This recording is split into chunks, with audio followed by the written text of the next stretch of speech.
Hello বন্ধুরা, কেমন আছো? আশা করি প্রত্যেকে অনেক অনেক ভালো আছো। আজকে যে বিষয়টার উপরে আমি ভিডিও বানাচ্ছি সেটা হচ্ছে একটা সিম্পল ওয়াটার কালার। কিন্তু এই সিম্পল ওয়াটার কালারের পেছনেও অনেক রকমের টেকনিক আছে এবং অনেক কিছু নিয়ে কথা বলবো। কোথায় ওয়ার্ম কালারের প্রয়োজন, কোথায় কুল কালারের প্রয়োজন। তাহলে চলো ভিডিওটা শুরু করি।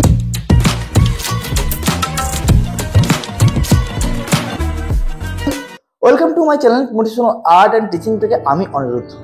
দেখো, আমরা তো ল্যান্ডস্কেপ বিভিন্ন বিভিন্ন ল্যান্ডস্কেপ আমরা করে থাকি, ঠিক আছে।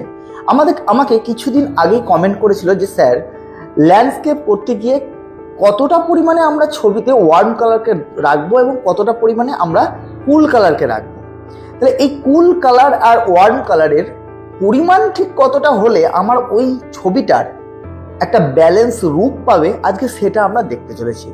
কিন্তু খুব সিম্পল ভাবে আমি দেখাবো জিনিসটাকে।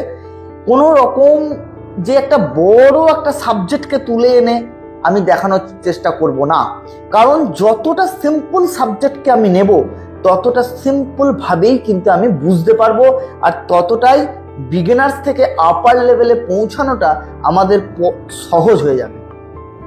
তাহলে আজকে আমরা এখানেই কথাবার্তার মাধ্যমে যে আমরা বলে থাকি, যে জিনিসগুলো আমরা শুনে থাকি, তাহলে সেগুলো আজকে তোমরা দেখবে এবং শুনবে। এবং সব থেকে বড় কথা যে বিশ্লেষণটা, অনেকেই বিশ্লেষণটা স্কিপ করে দাও। আমি বলবো যে বিশ্লেষণটা স্কিপ করবে না। এই বিশ্লেষণ স্কিপ করলেই তোমরা অনেক কিছু বুঝতে পারবে না। তাহলে চলো আজকে ভিডিওটা শুরু করি। তাহলে চলো দেখো, আমরা প্রথমেই একটু ড্রয়িং করে নিই। খুব সিম্পল একটা দুই দিকে পাহাড়ের যে ল্যান্ডস্কেপগুলো হয়, দুই দিকে যে ঢালু, সেটাই আমি ড্রয়িং করলাম। জাস্ট মাঝখান দিয়ে একটা নদী বয়ে আসছে। এটা আমরা সাধারণত যে কোনো ল্যান্ডস্কেপের কথা মাথায় এলেই, সিম্পল একটা ল্যান্ডস্কেপের কথা মাথায় এলে এইসব কথাগুলোই মাথায় আসে। কোনো জটিলতার মাধ্যমে যাব না, আমি জাস্ট পাতাটাকে খুব তাড়াতাড়ি ভিজিয়ে নিলাম। ওকে, যে জায়গাটা আমি প্রথমেই রংটা করব জাস্ট আকাশটা, কারণ ওই আকাশটা আমার দূরে আছে, তাই জন্য আমি ভিজিলাম। কিন্তু দেখো, এর ক্ষেত্রে কিন্তু বিপরীত হলো। আমি কিন্তু সম্পূর্ণ পাতাটাকে ভিজালাম না, ঠিক যতটুকু প্রয়োজন। আমি আগেও বলেছি যে আমাদের যতটুকু প্রয়োজন ততটুকুই আমরা ভেজাবো, তারপর আস্তে আস্তে ধাপে ধাপে কিন্তু আমরা ভেজানোর চেষ্টা করবো। এইবার আমি ওই ভিজেতেই আমি কিন্তু কালারগুলোকে চেষ্টা করছি ছাড়ার। কালারগুলো ইতিমধ্যেই অটোমেটিক্যালি তাদের কিন্তু রূপ নিচ্ছে। দেখো, একটা ইয়েলো কালার দিচ্ছি, মানে এখানে কুল ওয়ার্ম কালারকে অ্যাড করছি।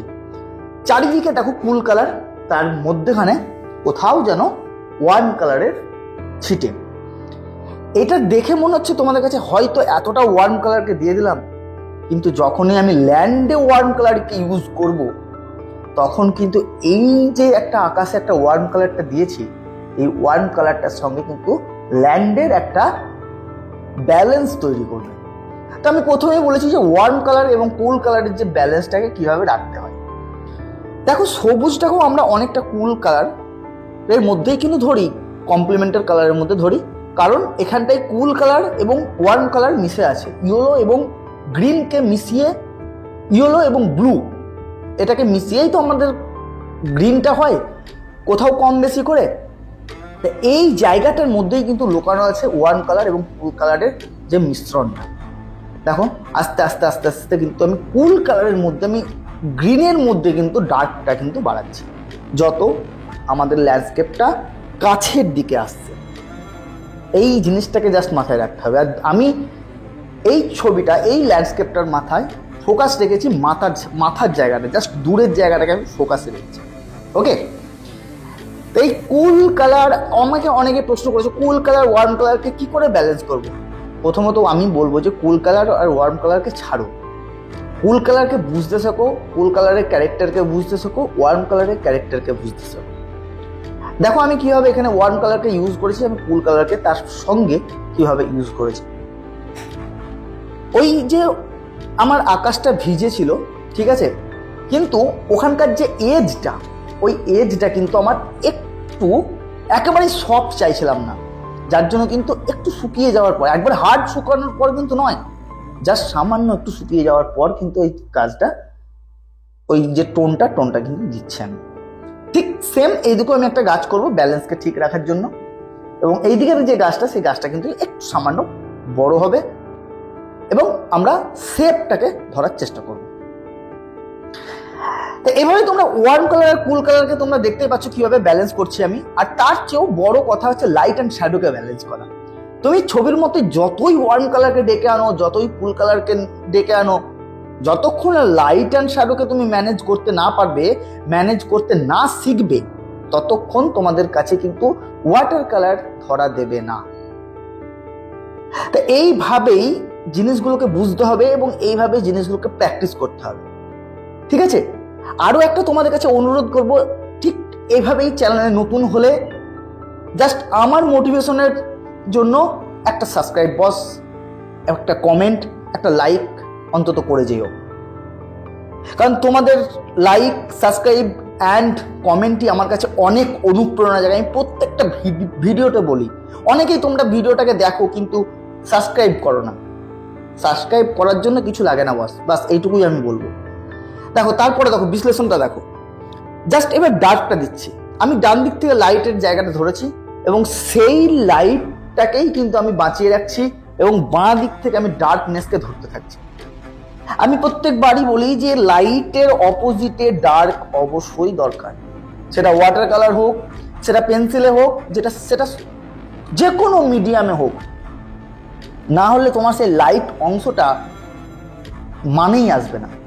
একটা ছবি করতে গেলে দেখা যায় যে ছবিটা ডাল হয়ে যায়। ডাল কেন হয় জানো? এই ছবিটা ডাল, এই ছবিটাতেই তোমরা ডাল করে ফেলবে যদি তোমরা এই যে আমি ইয়েলো ওয়ার্ম কালারের একটা লাইটকে আমি ধরেছি, ঠিক এই ওয়ার্ম কালারের লাইটকে যদি আমি এই লাইটটাকে যদি ঠিক মতো ইউজ না করি, ইউজ করা মানে ঠিক লাইটের নিচে নিচে যা ডার্কগুলোকে যদি ব্যবহার না করি, দেখো আমি যত নিচে আসছি তত ডার্কগুলোকে ব্যবহার করছি এবং ওই লাইট অংশটা কিন্তু বেরিয়ে আসছে। আমি ঠিক এটাই বলতে চাইছি। আজকের ভিডিওটা খুব শর্টের মাধ্যমেই আমি জিনিসটাকে তুলে ধরবো। তোমরা অনেকেই শর্ট, অল্প সময়ের মধ্যে ভিডিও আনার কথা বলো, কিন্তু সব ভিডিও আর তো শর্টের মাধ্যমে বোঝানো যায় না, অল্প সময়ের মাধ্যমে বোঝানো যায় না। তবে এই ভিডিওটাকে অল্প সময়ের মাধ্যমে বোঝানো যাবে, তাই আমি এই ভিডিওটাকে আমি শর্টের মাধ্যমে আনছি। শুধু দেখতে থাকো আমি কোন কোন জায়গায় কি কি কাজ করেছি। জাস্ট বোল্ড স্ট্রোক, এইগুলোকে বলা হয় বোল্ড স্ট্রোক। কোনো জায়গায় কোনো মিহি স্ট্রোক নেই, কোনো কিছু নেই, জাস্ট কনফিডেন্সের সঙ্গে বোল্ড স্ট্রোককে দিয়ে যাও। হ্যাঁ, এই কনফিডেন্সের সঙ্গে বোল্ড স্ট্রোকটা তোমার হাতে তখনই আসবে যখন তোমরা ওয়াটার কালারে আস্তে আস্তে অ্যাডভান্স লেভেলে পৌঁছাবে, তখনই তোমাদের হাতে কিন্তু এই বোল্ড স্ট্রোকটা আসবে। দেখো তোমাদের সঙ্গে কত গল্প করতে করতে আমার ছবিটা কিন্তু শেষ। ঠিক এভাবেই জিনিসগুলোকে তৈরি করতে হয় আর এভাবেই জিনিসগুলোকে বুঝতে হয় যে লাইট অ্যান্ড শ্যাডো, ওয়ার্ম আর কুল কোথায় কে আমি অ্যারেঞ্জ করব। তো আজকের মতো আমি এখানেই তোমাদেরকে একদম ছোট্ট করে একটা বুঝিয়ে দিলাম। ছবিটা কেমন লাগছে বলো। আজকের মতো এখানেই, চলো আবার দেখা হচ্ছে অন্য কোনো ভিডিওতে।